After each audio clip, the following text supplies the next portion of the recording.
Hi, my name is Dr. Tom Rofrano from the Natural Medicine Clinic in Palm Beach Gardens, Florida. And today I'm going to talk to you about kombucha, which is a fermented tea drink. And it is quite popular these days. There's dozens of different kinds you can get on the shelves in Whole Foods and other stores. And it's supposed to be great for your immune system and digestive system and a whole host of other benefits. And there are some things you should be aware of, though, that can really cause some issues. And I've been seeing this over the years with different patients, different reactions they've had. And finally this week, I've had enough. When a patient came in, she was in her 70s actually, and started having digestive problems just a few months ago. Reflux, bloating, gas, and it started, she just didn't know how it started. Went to a bunch of doctors, prescribed medication, but she's not sure how it started. So after asking her different things, did she change anything? She really didn't tell me anything, but finally, I said, what about kombucha? She drank, oh yeah, actually, that's when it started. She started drinking kombucha, and she still does, but she had, right when she started drinking it, she had a bad reaction, woke up in the middle of the night with reflux, actually vomited. And ever since then, has had issues, and actually, she still was drinking it because it's supposed to be so great for you. And what is it though? How do you make it? It's basically, it's tea, it's made with tea fungus. So it's a process they put in, it's tea, water, of course, water with tea leaves, sugar, and something they call SCOBY, which stands for symbiotic colony of bacteria and yeast. Yes, so, and then you can make it homemade or buy in the store. And basically you put these ingredients together, the sugar, the fungus, and the tea, and let it ferment at room temperature. And then and then that's it. For some reason, that's supposed to be so great for you.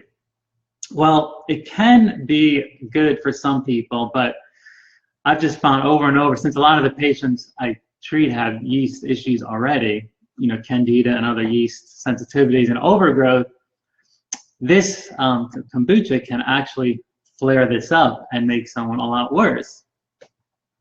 So I also had someone in their 30s, a woman in her 30s a while back, who was doing great. I had her on, she had a whole host of issues, between fatigue, digestive issues.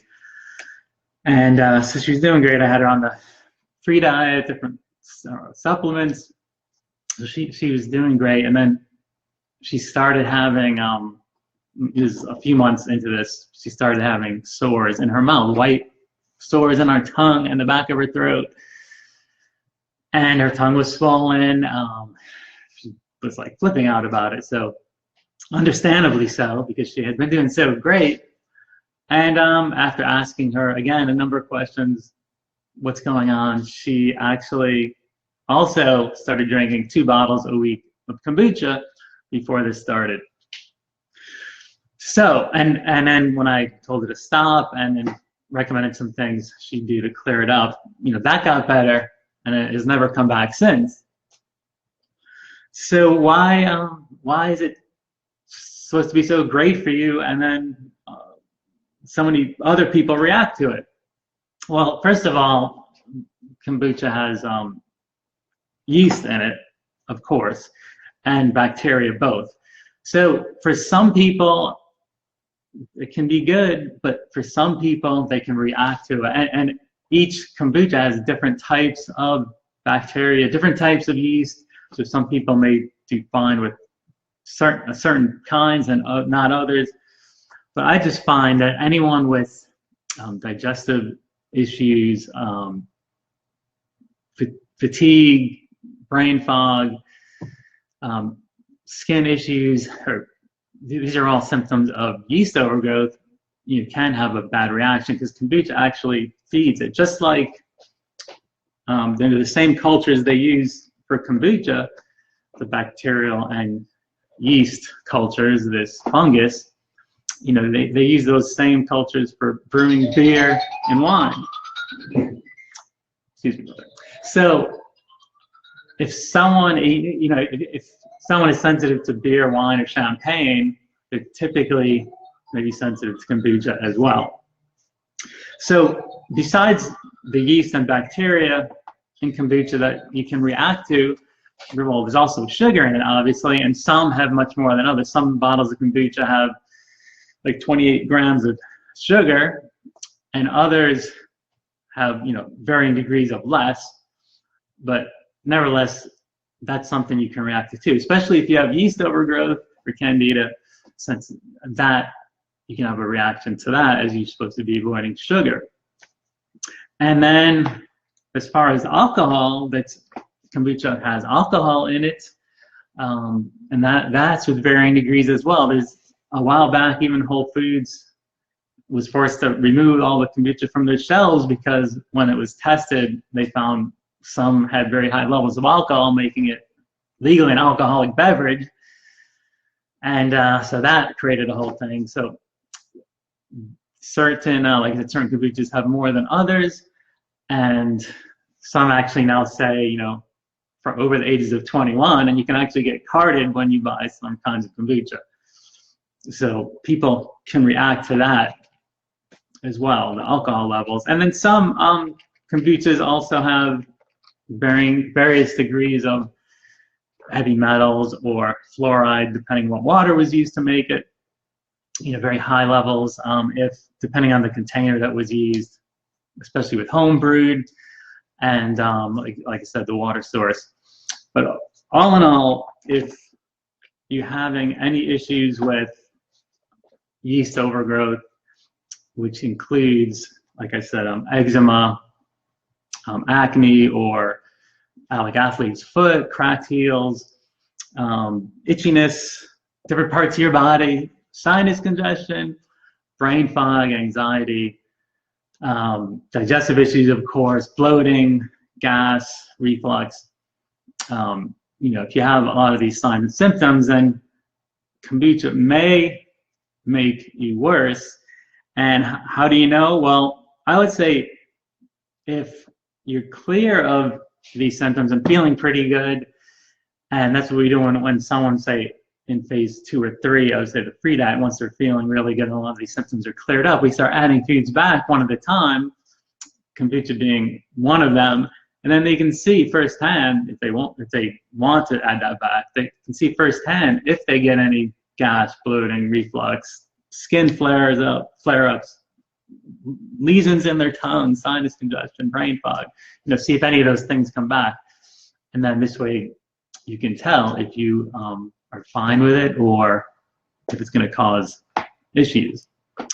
So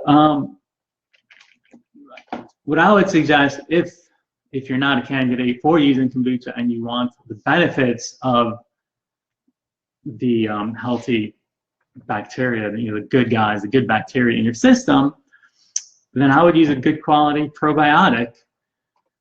I mean, there's some really excellent ones on the market. There's hundreds of different kinds. I mean, at Whole Foods, last time I was in there, they had easily over 60 kinds. But we use a product, and I've researched hundreds of different products over the years, and the product we use in our natural medicine formulas line, I really like a lot, and I've gotten good results with it. So if you want to check that out, you can. We'll put a link to that there. But there are others that are excellent as well. So that's what I would suggest if you want to get the healthy aspects of the beneficial bacteria you're looking for from, say, kombucha, but you have a sensitivity or issue with it. So that's what I would suggest for that. And if you have any comments or experience with that, like I was just talking to someone about this talk I was preparing, and one of our staff members, and she said that she knew someone who she used to work with who had started drinking it, and she ended up having to rush her to the emergency room with a heart rate of 193 because she had a bad reaction to that particular kombucha that she was drinking. So anyway, I would just, if you are drinking it, just be aware of that. And if you've had any experience with it, good or bad, leave a comment below. I'd like to hear about it.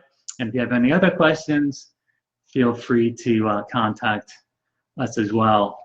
If you want to receive regular health tips, you could go to our website, nmcwellness.com, and sign up for our email, and be happy to send you regular health information that you can use. Well, thanks for joining me today, and look forward to seeing you next time. Take care.